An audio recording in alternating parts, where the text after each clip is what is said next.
Oui, c'est un procès ultra sécurisé qui débute pour 10 jours, surnommé le procès Gomorra du nom donné à la mafia napolitaine. Eh bien, ce procès donne lieu à un bouclage complet autour du Parlement de Bretagne. Les policiers sont extrêmement nombreux. Aucun véhicule n'est autorisé à entrer dans le secteur entre 8 h et 20 h le soir. Et puis, certains accès piétons sont fermés. 7 hommes vont être jugés pour des actes de violence à Nantes qui ont culminé entre février et avril 2019. Deux bandes rivales s'affrontaient, celle du quartier Malakoff et celle du quartier Bellevue.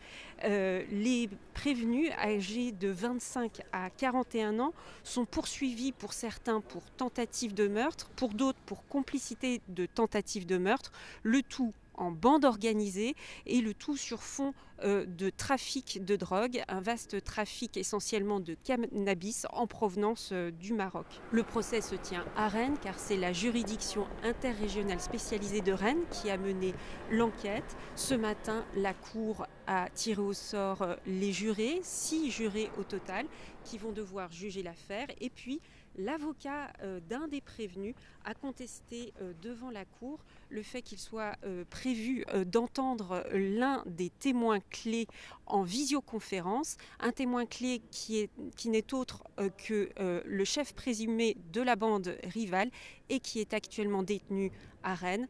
Mais le président de la Cour, tout en entendant la contestation de l'avocat, eh bien, il a souligné les risques que comportait l'extraction de ce détenu depuis la prison de Rennes, donc des risques sécuritaires qui marquent le début de ce procès.